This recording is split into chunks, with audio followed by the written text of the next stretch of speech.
ইন্নাল হামদুলিল্লাহ ওয়াসসালাতু ওয়াসসালামু আলা রাসূলিল্লাহ আম্মা বাদ। বাংলাদেশে মানবাধিকার বিষয়ক হাই কমিশনের কান্ট্রি অফিস খোলার প্রস্তাব দিয়েছে জাতিসংঘ। খসড়া প্রস্তুত হয়েছে অতি দ্রুত, যা একটি সন্দেহজনক ব্যাপারও। কিন্তু কেনই তাড়াহুড়ো, কেনই প্রস্তাব? মানবাধিকারের নামে এই সংস্থাটি আসলে কি করছে সারা বিশ্বে, এগুলো আমাদের জানা ও বোঝা দরকার। আমাদের দেশে জাতিসংঘের হিউম্যান রাইটস সংঘ আসলে আমাদের কতটা বেশি ক্ষতি বয়ে আনবে আমাদের এই জীবন ও পরকালের জীবনের জন্য, আমাদের সন্তানদের জন্য, আমাদের দিনের জন্য, বিষয়গুলো পরিষ্কার হওয়া প্রয়োজন।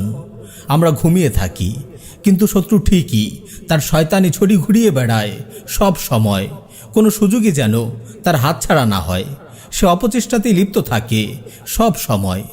একটু খোঁজ নিয়ে দেখুন, এখন পর্যন্ত যে কোটি দেশে হিউম্যান রাইটসের দপ্তর রয়েছে সেগুলো হতদরিদ্র রাষ্ট্র বা যুদ্ধ বিধ্বস্ত, যেমন Burkina Faso, Cambodia, Chad, Guatemala, Guyana, Honduras, Liberia, Mauritania, Niger, Palestine, Syria, Sudan, Tunisia এবং ইয়েমেন। বাংলাদেশেও যদি এই দপ্তর হয় তবে এদেশের জন্য বিষয়টা যেমন অবমাননাকর, তেমনি দেশের মানুষের জন্য। কারণ কেবল সংঘাতপ্রবণ দেশগুলোতেই জাতিসংঘের হিউম্যান রাইটস সংস্থার দপ্তর রয়েছে।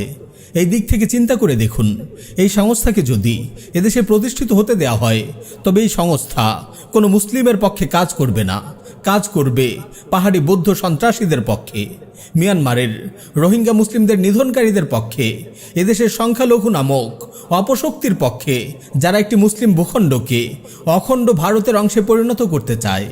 দক্ষিণ এশিয়ার বিভিন্ন দেশ এ সংস্থার অফিস খোলার প্রস্তাব নাকচ করে দিয়েছে। কারণ এই সংস্থা যেখানেই গিয়েছে মানবাধিকারের কথা বলে সংস্থার দাতা দেশ ও এনজিওদের আদর্শকে বাস্তবায়ন করেছে। সংস্থার দাতা দেশ ও এনজিওগুলো এই সংস্থাকে যে কোনো দেশের অভ্যন্তরীণ নীতি প্রণয়নে প্রভাব সৃষ্টির হাতিয়ার হিসেবে ব্যবহার করেছে মানবাধিকারের নামে। এই সংস্থার দাতা দেশের মধ্যে সবার উপরে দেখবেন আপনি আমেরিকা ও ইউরোপীয় ইউনিয়নের নাম।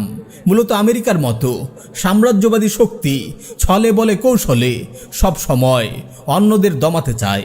কারণ চুক্তি করা বা অফিস স্থাপনের অনুমতি দেওয়ার পর তাদের বিরুদ্ধে কোনো দেশই ব্যবস্থা নিতে পারে না। বিভিন্ন কোন্দল সৃষ্টি করে রাখতে চায় তারা, ও সব কিছু নিজেদের নিয়ন্ত্রণে নিতে চায়। দিল্লি আমেরিকার একান্ত অনুগত ফেসিবাদী শেখ হাসিনার পতনের পর এখনও মুসলিম ও আলেমদের দমন করতে বিভিন্ন কৌশল বিভিন্নভাবে হচ্ছে। সেটা যেমন বর্তমান দেশ পরিচালকদের স্বতঃস্ফূর্ত অবস্থান থেকে হচ্ছে, তেমনি বাইরের শক্তিকেও আমদানি করছে বর্তমান উপদেষ্টাদের কেউ কেউ। কারণ তারা যেমন নোংরা ও অন্যায় মানসিকতা লালন করে, তেমনি তারা এদেশের সবার মাঝে সেই নোংরা মানসিকতা ছড়িয়ে দিতে চায়। এখানে জনপরিসরে সমাজে কি বলা হচ্ছে সেটা তারা দেখবে না, কেননা তারা তাদের নোংরামি ও অন্যায়ের অন্ধকারে অন্ধ। এদেশে সেকুলারিজমকে আরও বেশি পাকাপোক্ত করার জন্য উঠে পড়ে লেগেছে আমেরিকান ও ইসরায়েল লবি। সাথে সাথে তারা প্রমোট করে আসছে জাতি ধ্বংসকারী LGBTQ নামক এক ভয়ানক ফিতনা, যে ফিতনায় গ্রাস হয়ে যাবে সমাজ, দেশ ও এদেশের মুসলিম জাতি। জাতিসংঘের মানবাধিকার সংক্রান্ত এই অঙ্গ সংগঠন পৃথিবীর সবচেয়ে অমানবিক কাজগুলিতে লিপ্ত। ইয়েমেন, সুদান, তিউনিসিয়া সহ বিভিন্ন দেশের অবস্থা পর্যালোচনা করে দেখা যায় এই সংস্থার অফিসগুলো এ সকল দেশে তাদের প্রভু আমেরিকা ও ইসরায়েলের অপতৎপরতায় কাজ করে যাচ্ছে। প্রথমত, যে কোনো দেশের নীতি নির্ধারণে তো তাদের হস্তক্ষেপ ঘটেই। দ্বিতীয়ত, তারা LGBTর প্রসারে ব্যাপক কাজ করে যাচ্ছে। এ তো গেল সংক্ষিপ্ত কিছু বিবরণ। তাদের অপরাধের ফিরিস্তি বহু দীর্ঘ। তারা মুখে মানবাধিকারের স্লোগান তুলে, কিন্তু তারা কেবল তাদেরকে মানবাধিকারের আওতায় রাখে যাদেরকে তারা নিজেরা মানুষ মনে করে। আর যাদেরকে তারা মানুষ মনে করে না তাদের বিচারে তারা তো আর অধিকার পাওয়ার উপযুক্ত থাকে না।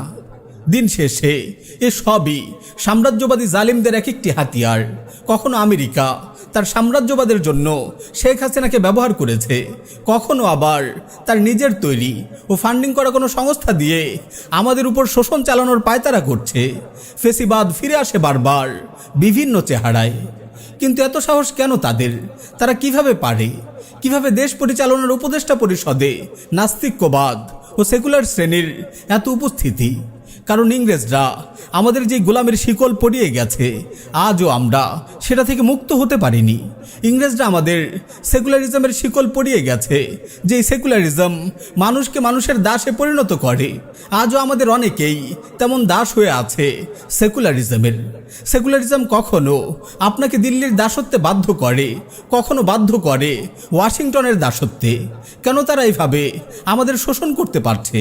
কারণ শোষক বদলালেও শোষণের হাতিয়ার তো রয়ে যায়। সেই হাতিয়ার সেকুলারিজম। সেকুলারিজমের বলয়কে না ভাঙতে পারলে আমি আপনি কখনো মুক্ত হতে পারবো না। সেকুলারিজম বলেছে, ডেমোক্রেসি বলেছে, তাই আজ আমরা শরিয়ার শাসন হারিয়ে রিক্ত হস্ত হয়ে পড়েছি। এক একবার এক এক ফিতনা, এক একবার এক এক ফেসিবাদী শোষক আসে আর আমাদের তাদের করাল গ্রাসে নিঃশেষ করে। কিন্তু আমরা জাগি না, আমরা প্রতিরোধ করি না। কিন্তু প্রতিরোধ করতে হবে। সত্যিকার মুক্তি পেতে হলে আরও সামনে এগিয়ে যেতে হবে। সেকুলারিজমের গোলামির জিঞ্জির খুলে ফেলে আমেরিকার প্রভুত্বকে অস্বীকার করে এক অদ্বিতীয় মহান রবের হুকুমের দিকে আমাদের এগিয়ে যেতে হবে।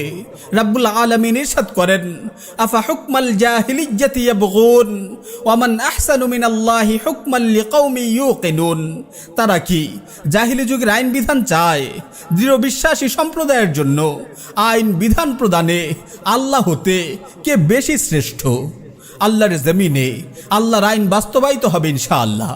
তার আগে এই মুসলিম জনপদের মাটিতে শত্রুকে শক্ত হয়ে দাঁড়ানোর সুযোগ আমরা দেব না।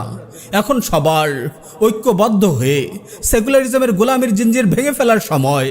এখন সময় সেকুলারদের হাতিয়ার জাতিসংঘের হিউম্যান রাইটস অফিসের সকল নোংরামি ও অন্যায় রুখে দেওয়ার। এখন সময় নতুন মোড়কে ফিরে আসা, পুরনো ফেসিবাদকে রুখে দেওয়ার। ওয়া আখিরু দাওয়ানা আনিল হামদুলিল্লাহি রাব্বিল আলামিন।